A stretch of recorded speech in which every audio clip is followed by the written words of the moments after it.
everyone. Today is day 4 of our 30-day progressive exercises. And as you see, I am propped up on a wall. You can do this in your bed, but what I like about today's exercise is utilizing the wall. And with my effective side being the left, this is going to be my assisted, the side of the wall. So preferably I would like for you to have somebody assist you on the floor, or you get on the floor yourself and prop your affected side. So if it's right, you will turn that way or just use the opposite side of the wall, but prop your affected side up against the wall. So therefore that could be your balance. And this is going to help those of you that don't quite have balance on your own and you worry about if you are propped up, if you're leaning over to the side or whatnot. So that's what we're going to work on today. Some core strength and then some leg exercises and how you can utilize the wall as a friend for assistance in doing these exercises. So using this wall, I'm going to start off with, if this is you, the ability is already a little harder for you to get up here. So if you're on the floor and you had to get up on the wall, let me see if I can show you. I always try to do everything on my own, but I'm going to actually lay down first, act as if I'm laying down. And I am, in retrospect, a lot stronger because I'm a bodybuilder. And I've been in fitness for 20 plus years, so I've been doing things a little more. So effective side being left, I'm going to show you how to get up with using your stronger side and to place yourself on the wall in between here. And how you're going to see me doing this is utilizing this wall as my base to push off, as well as my stronger side. So I want to come closer to the wall, and I'm purposely not using my left. And it's not easy, but I'm actually going to show you how I'm going to roll over to the right. I had to remember, I'm rolling over to the right to help scoot me over to the left. So using this side, my left side is kind of just dangling, doing what it wants. I'm using this, and I'm not using this side purposely. And I'm pushing myself up on the wall with my right side. So you see how I'm using this leg to scoop myself back. The left leg is still here, left arm is sitting here, and we're doing this. And I'm up, but I got it kind of easy because I have a stronger core base. I'm going to come back down on the floor. So this is going to be the first part of our exercise. If you still have that ability with the one side of your body, I'm going to show you how to, if you're on the floor, and I'm purposely picking this up so you can see that I'm using only my right side of my body to do this. So this, again, is the first part of our exercise. So if we're laying on our backs as such, we're going to roll over to our stronger side, which mine is the right because I was affected left. Roll over. And using the elbow, and then this hand would just be down. I'll place it over by my side. Using the elbow and picking myself up. I'm tucking this leg in, coming on the elbow, and putting this hand down. And I'm using this leg to scoop myself up against the wall. So that's what I want you to work on until you're comfortable. And the more you do it, you'll find out easier ways to do it. So if I'm here, left side still not want to do anything on its own, I mean, you may rest yourself here because you're going to be tired from doing this. And then eventually you can do one of these. Push yourself up and just allow the body to plop over to the left. Just don't hit your head. So again, I'm going to come down to show you this. And I'm trying to go in slow motion. But our first part of our exercise is showing you how to get up off of the floor with only using your one side. I'm going to slide back on the floor with the same. And I'm doing it controlled because I don't want you to just end up doing one of these things, which is a lot easier. So even if you, okay, I'll show you since I did it. Even if you did one of these things, what I'll do is move this hand out the way to safely put this hand so I'm not rolling over. So I'll place this hand here, boom, and I'm gonna let that leg up. So you see, I'm not using it, even though your leg could likely be on the floor, but I just, for camera purposes, want you to see that leg. And we're back on the floor. You might prop, but try to take your time because you have more control on this side of the body. So again, I'm here. Body is rolled over. This is the first part of the exercise, showing you how to take your stronger leg, tuck it in, because you're going to use that as your base. This is your affected side, not really helping you as much.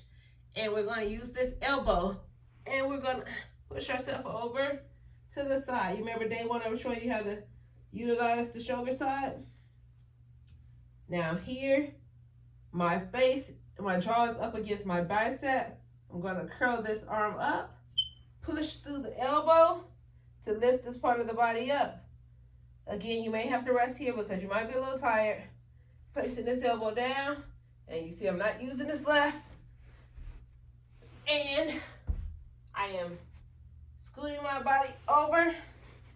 You see leg, butt, push up, lift the butt up, push up, until I'm closer to the wall. And I'm gonna keep doing it. And you want to be safer, you can push yourself all the way to the wall before you try to stand and straighten your body up. And voila.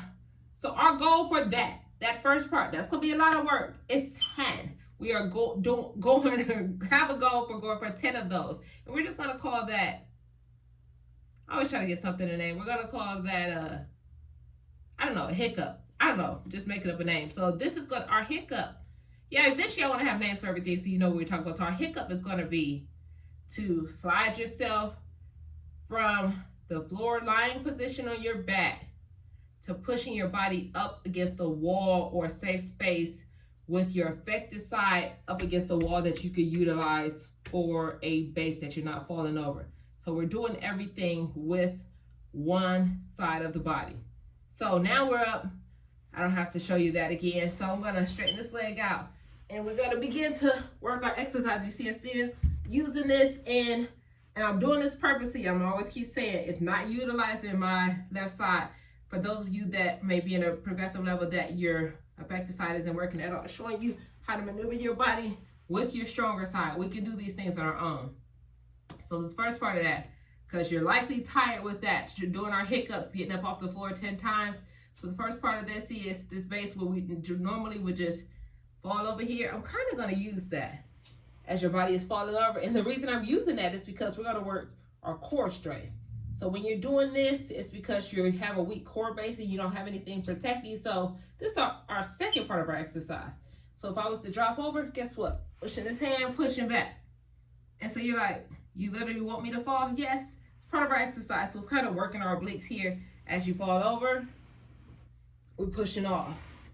So now you're working your obliques on your left side. And you're pushing off with your right. You see what I'm doing here? Allow it to fall and then push over. So this will be for a person that still doesn't have control on that. If you have control and you're not doing that, we don't have to worry about you falling over. I just want you to focus on keeping that base up straight. And you're engaging your core as you're keeping this base up straight. And what I mean with engaging the core, pulling your navel into your spine. So it's not holding your breath, pulling your navel into your spine, elongating your posture, bringing your shoulders back is what your goal is. So that's another thing we want to focus on. I don't want your body, because it's so flaccid and you don't have control of your muscles, I don't want you to get used to doing this and hunching yourself over. So the wall is actually our friend, and our goal is to keep pressing them shoulders up against the wall to work and activate that core. So if your body is able to sit up, so we don't have to have you do the oblique fall, is what I'm gonna call this. You don't have to do the oblique fall and press. I want you to do this one, that you focus on staying seated. I'll put this hand here, and I want you to roll the shoulders back. So this exercise, so we have the oblique falls. Your goal for the oblique falls will be to do 12 of those. And then we have, and I'm gonna have to remember this to write it down, we have our shoulder shrugs. This is what these are, shoulder shrugs. We're going for 15 of the shoulder shrugs. So 12 oblique falls, 10 hiccups, and 15 shoulder shrugs. And I'm saying that so I can remember. So we have this here. Are we doing? And we're doing that. Now, give your body a time to relax right here. And we're gonna move to our lower body to start doing some movement. And you'll notice as you're utilizing this wall, when we go to do these lower body moves, they become a little easier than when you were flat on the floor, because when you're off balance, again, we have this wall to assist us. Starting off with our non-affected side so we can trigger the brain to understand what we want our affected side to do. And we're literally just going to bend the knees. And we're going up and down. And again, as I said, you'll notice a lot easier because you have the base of the wall protect you and give you assistance. And now I'm actually going to scoot. Before I scoot over, I'll show you what generally our affected leg would do if we go to pull it up. So you may not have control to pull it up on its own. So as I told you with the handy dandy using the pants and things like that, we can pull it from the pants, or it's a little easier to pull the base of your leg up when you're seated up because you can activate your core muscles and everything. And we're using that right arm. Well, we're using that non-affected arm. And the goal for this is once you pull that knee up is to really focus on holding it up to get it. So because likely what will happen is you pull it up, you don't have control, you're doing that. And that's because of our weak hip flexors, weak AB and adductors. So I want you to control that. So as we put that leg in, it's already going to be an exercise to hold it in, so therefore it doesn't drop out. So this is our first part that I want you to do here. And most likely it would drop down by itself, but if it doesn't, I want you to focus on pushing it down, and we're going right back up. And to give your arm a rest, because you're going to have to pick that leg up, I want you to alternate on this one. We'll go 12. Oh, shoot. My bad. 12 on each leg. Down.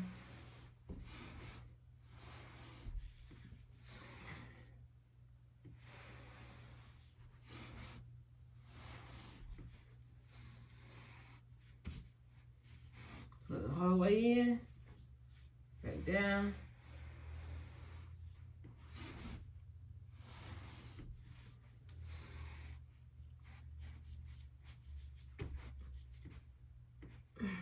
That's the reality of what it looks like, and it's you're not necessarily gonna be moving as fast, especially if you have to assist this, because it's gonna take you time to pull it and tuck it all the way in, and it's gonna be heavy, and control it from flopping over to the side. So again, we're going 12 knee bends and alternating sides. So once we got that part, we got hiccup, we got oblique curls, we got shoulder shrugs, and then we actually have our knee bends. From the knee bends, I want to challenge you to work on those hip flexors, because naturally, we're going to do this. If you're still working with that in the hip flexor, it's not as strong, and you hit this, I'm actually going to have you do this as an activated exercise for your hip. So we're going over. If you can't get it back over on your own, we're going to use that hand. We're driving it back over. So this right here is going to be one part on its own to control it. And I don't want you to allow it to just flop over. I want you to control it. So therefore, we're working on strengthening that hip. So as it normally would try to flop over on its own, I want you to control it as it's going over to the wall. And when you go to bring it back over, I want you to pull all the way in. Keep going, keep going, keep going. So you're going to feel this deep stretch as you put in this leg in. And most of us will possibly have a lot of tone and spasticity. So it may not be easy to pull over. So this is where you might get the tightness in. So that's why I want you to focus and put that leg all the way over. Back to here, and I'm assisting it. We're gonna take it all the way to the wall, assist it all the way to the wall. And I'm still pressed up against the wall here. Bring it back to the center and driving it over.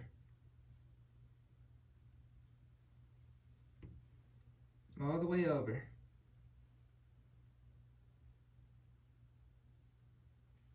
Back up. And this one right here, I'm going to have you do, we have 3 parts of this. I'm going to have you do 7 on each of these. We got 3 because you're actually going from the wall to the middle, all the way to the opposite side. We're going to go for 7 of these. If you could do more, go for more. Take your time and hold it, especially if you're tight here. You may want to hold this for about a good 3 to 5 seconds to really give it a good stretch here. Bring it back over to the center and back over to the wall. I don't know why the name just came for wingtip for this, but we're going to call this exercise wingtip. I don't know. So this one is going to be wingtip. So when I write it at the bottom for the instructions to remind you of what exercise we're doing, this is called the wingtip. We have 7 wingtips, but it's 3 parts of the wingtip and going all the way back over. And as I told you, we always want to do both sides. So, of course, your non-affected side will be a lot easier, but this is going to be great to work the hip flexors as well on this side because you're doing so much work on this side because it's the base of doing what you need to do on your affected side. We're going to give it some work on this side as well. So we're going to do the same thing. Wingtip, both sides. Take your time on the affected side, and we're going to control it on the non-affected side as well.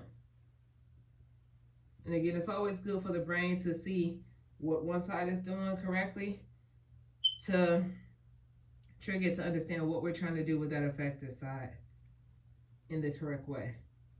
So we have 7 of those wingtips. So I'm going to run through these exercises because I'm not going to keep y'all on today because I've already given you, this is number 5.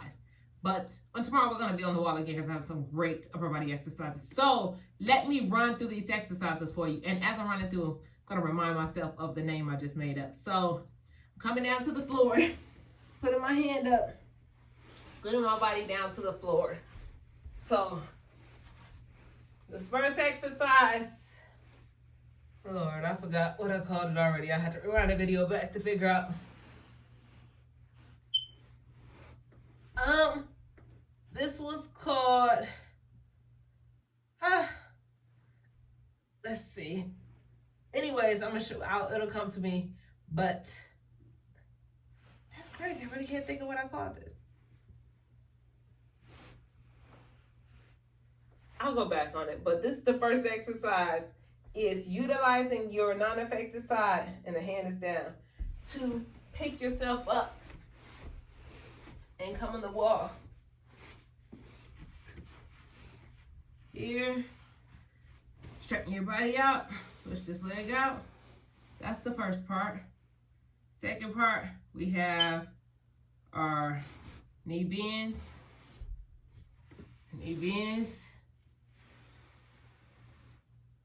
We have our oblique crunch. We have our shoulder shrugs. We have our wingtips. I feel like I missed one.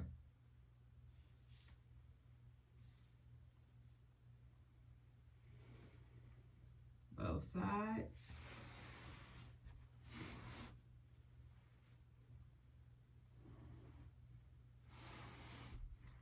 And let's go with these exercises. Let me know if they help you. Yes, I make up names when I'm doing workouts. And I'm going to reverse this video so I can see what the names are so I can post it down at the bottom how many I said we do. Let me know if these are helping you, and I will see you tomorrow. Toodles.